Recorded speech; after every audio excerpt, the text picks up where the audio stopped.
Topping the news tonight, Prime Minister the Honorable Philip Davis delivering what can only be categorized as a modern-day bend or break speech at the Grand Bahama Chamber of Commerce business meeting held last evening at the Grand Lucaine Resort.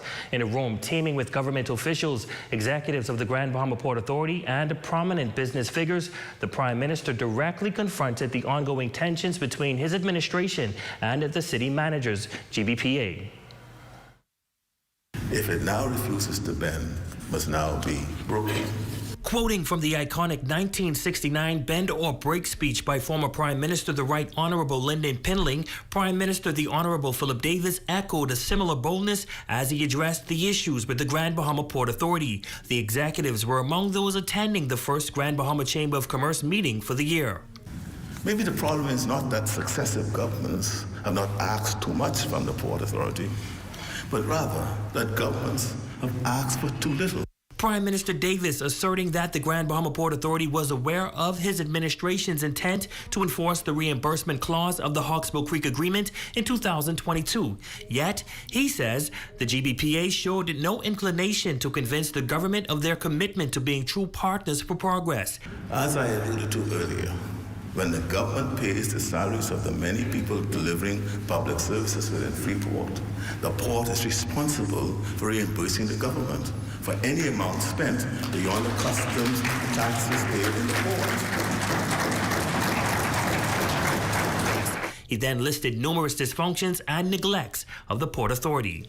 Look at the breaches in the seawalls along the Grand Lucaine waterways.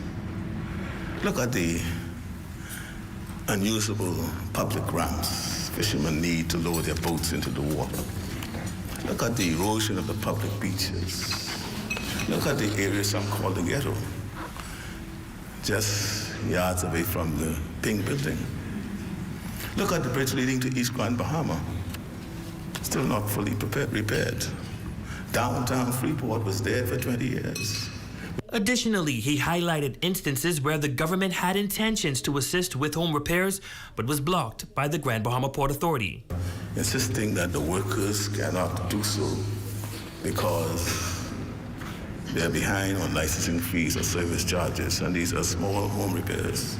There's just too much evidence that they care more about their infighting and shareholder lawsuits than our people.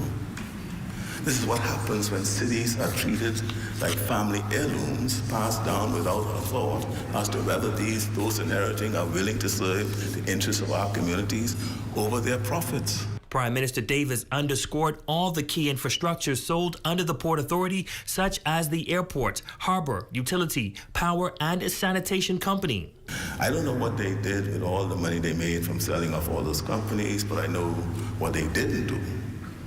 They didn't invest in the climate resilient infrastructure Grand Bahama needs in this new climate era of intensifying hurricanes. In a resolute stance, the nation's leader made it known to shareholders that despite what has transpired in the past, the government is not prepared to subsidize private profits with public money. Port Authority's position is that this provision has never been enforced. Our position is that this unfortunate fact in no way removes the obligation under the law.